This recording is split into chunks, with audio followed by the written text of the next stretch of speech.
Our final SEC Big 12 Super Tuesday on ESPN begins in Gainesville with number 24 Florida taking on number 14 Alabama at 7 p.m., followed by the Sunflower Showdown between Kansas State and number 7 Kansas at Allen Fieldhouse. Coming up after us on ESPN, our afternoon triple header caps off with the Tobacco Road rivalry between Duke and North Carolina. Lots of ACC tournament seeding implications in those games. Some great sports action here on a Sunday. Well, it's senior night, and for more on Bailey Bond, let's go down to Taylor. Bailey's career has not been without some adversity. Her sophomore year, she suffered a knee injury that would require surgery, but 5 days prior to her surgery, she received news that her father, Barry, had suffered a very serious heart attack. She said her first call was to head coach Tim Garrison, and then she went home to be with her father. But guys, 5 days later, not only did Barry survive with minimal heart damage, he came back to Lexington to be by his daughter's side for her surgery. I'm up here in the stands, Barry Bunn with me now. When you think back to Bailey's sophomore year and what the two of you went through together, how did that strengthen your bond? Our bond was always huge. We were always there to support each other. And she knows we always put on our wrists 333 with a heart every meet.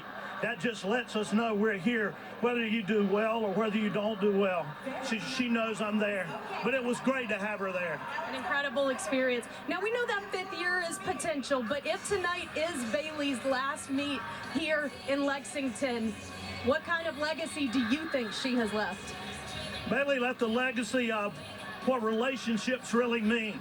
She what hard work and overcoming adversity means, and that in the end, time is important and it's precious, and she took every use of every second she had while she was here. 100%. Something the two of you learned together, and I gotta say, the blazer. I mean, this is just very impressive. I had to give it a shout out. Enjoy the rest of the meet, and congratulations. Thank you so much. I appreciate it. Thank you. We've got plenty more to come when we come back. Rotation 2. Florida heads to the vault where they're 4th in the country, and Bailey Bunn leads the Kentucky Wildcats to the bars. Don't go away.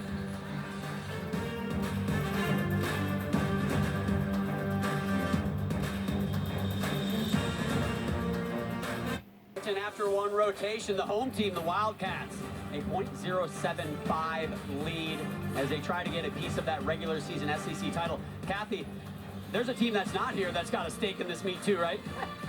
I think LSU may be cheering on Kentucky while we're here. Not because they have anything against Florida, but in the SEC, this regular season title just means a lot, and they can all share it if Kentucky wins here. So a lot of drama here, and it would be the first time for Kentucky to ever have even a piece of that regular season title. As you can see, 6 consecutive for the Florida Gators. So they're keeping that roll. It's theirs no matter what, a piece of it. They don't want to share it though. No. Jenny Rowland is a very good sportsman, and as you see the back of her right there, but she don't want to share anything. No, she made it very, very clear. As sweet as she is, and like a mama bear for everybody, she does not want to share it. I don't blame her. Skylar Drazer now, she will get things started for the Florida Gators, another outstanding freshman here in this competition. And they should have all 10-0 start values, round up 1.5. Just unbelievable. That Yurchenko 1.5 is worth a 10.0. It's a high start value. And Florida's going to do all 6 of their vaulters with this max start value. Very nice. A little bit of form in the air. You can see some crossing, a little soft knees and toes. You can see one of the coaches, Adrian Burdett, standing on the mat. He told us earlier this year that he thinks Florida's got the best vault team in the country. Obviously, you have to execute, but they are highly ranked in an event where they're trying to chase down that .075 lead that Kentucky has. Now, quickly over to the uneven bars. Here's Haley Davis. Opens with a giant blind to a nice high straddle Jaeger. Good vertical position on that bail handstand. And the all-important landings after these dismounts. Kentucky usually has high flying dismounts.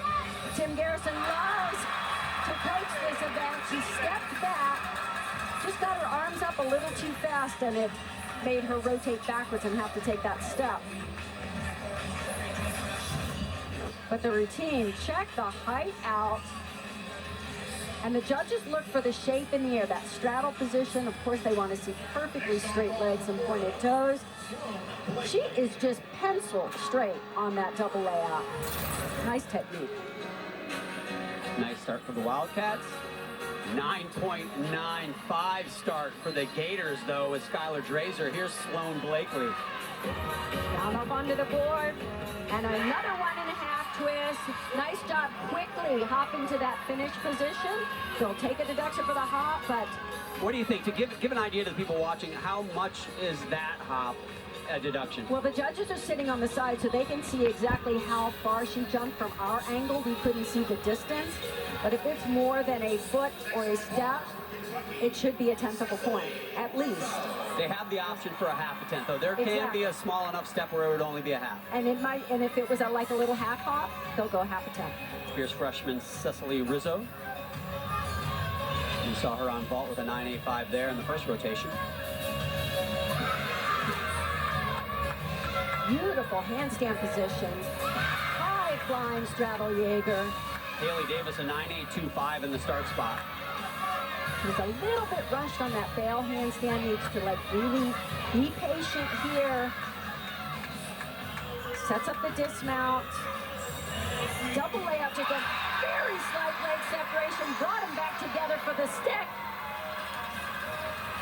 They needed that stuck landing, Kathy. Sloan Blakely on vault for the Gators, a second 9.990 for her. It's those landings that are the obvious deductions. It's a little harder sometimes for the judges to see the form within the routine or that leg separation on the double layup. But nobody misses if your feet move. Very true. Victoria Wynn, now the third gymnast for the Gators. Again, an event where they were ranked in the top 5, have a high score of a 49.6 here, which matches the highest in the entire country on this event with the Oklahoma Sooners.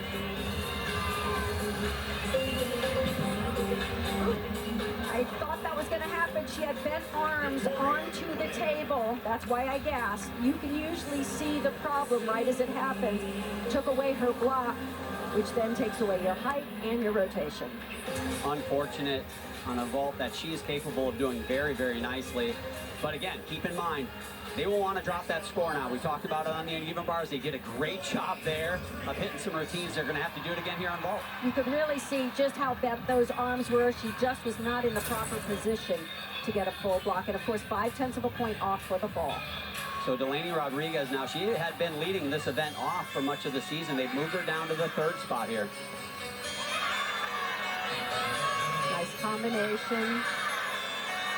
Another clear hit. This time into a bail handstand.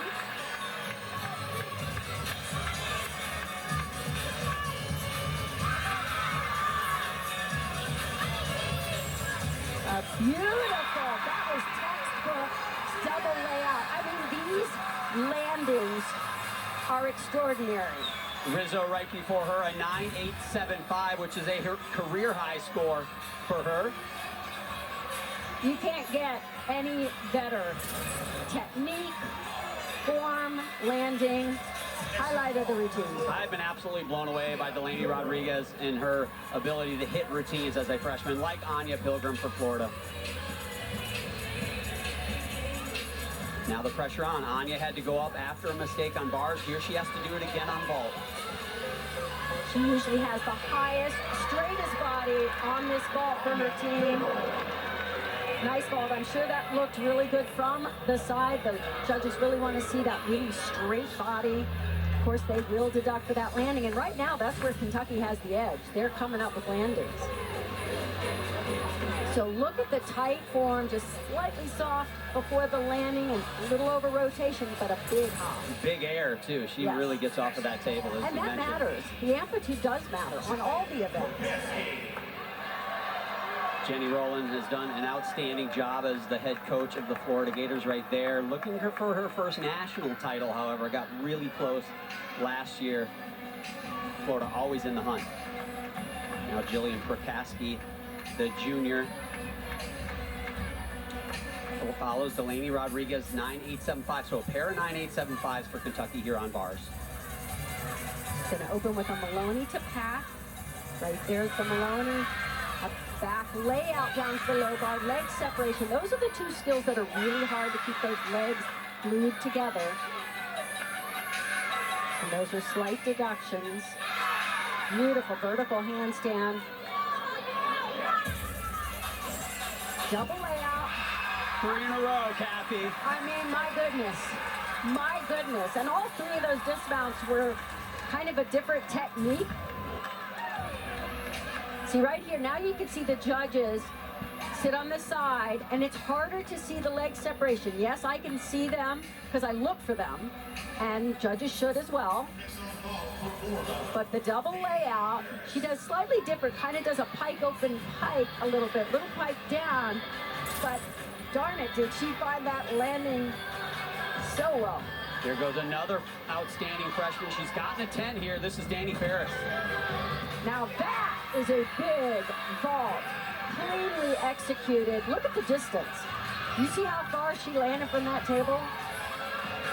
She follows Anya Pilgrim's 9.825. This one should definitely go higher than that. Nice straight arms. That's how you get that block off the table. Really superb technique on this nice tight position in the air for the twist. Well done.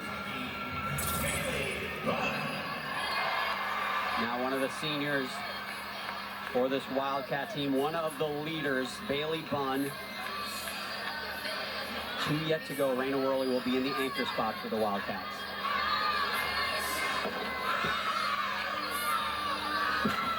Nice blind change right on top of the bar. Straddle Jaeger.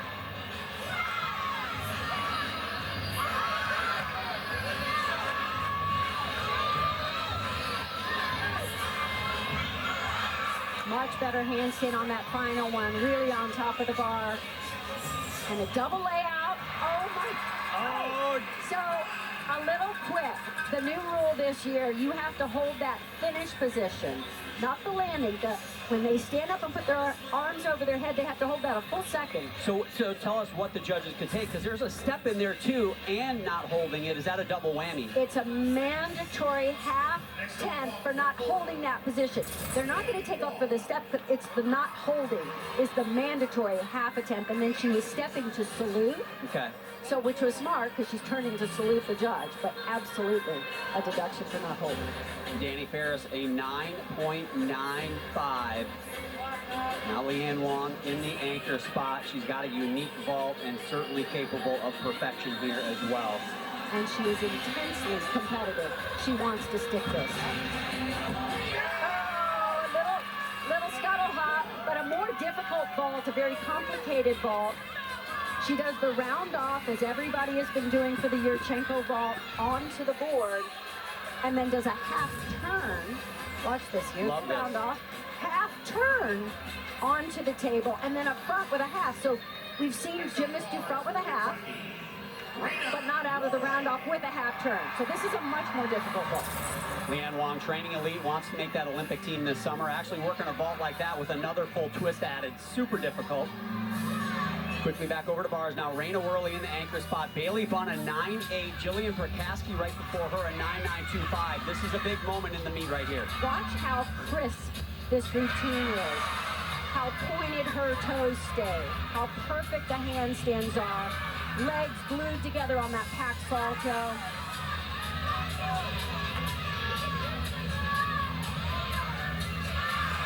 I mean, she emphasized that final handstand. And check this out. Full twisting double back. Settle and a wink. And a wink. All right, you get bonus for the wink. I mean, that is Raina Worley in a nutshell. Unbelievable performer and having some fun while you do it. And so consistent. This is what hard work, detailed work every day in the gym. And she has the heart of a lion. She just goes after it with everything she's got. Keeps the feet. They're slightly staggered, but she held them firmly on this landing. And a slow motion on the wing. Let's go down to Taylor Davis. Thanks, John. Well, Coach, you expected a close one with SEC implications, but your theme is Gators versus Gators. How did your team do that in the first two? First two events, you know what? We've been focusing can control. We've had some issues, little hiccups here and there, and yet the Gators keep stepping up and having each other's back. So I'm proud of the fight. I'm proud of the controllables that they're working on and ready to move on to rotation number 3. Which will be floor. What are you looking for there? Looking for a lot of energy, a lot of fierceness in floor. They've been working so hard. We've got a graceful and fierce team on floor. Looking forward to it. Fierce Florida floor. We like it. Thanks, Jenny. Thank you. Go Gators. Thanks, Taylor. Leanne Wong, a 9.875 for her vault. Raina Worley, a 9.95 for her bar routine. When we come back, we're going to do my favorite thing. We're going to make predictions about who's going to be in the finals at the NCAAs.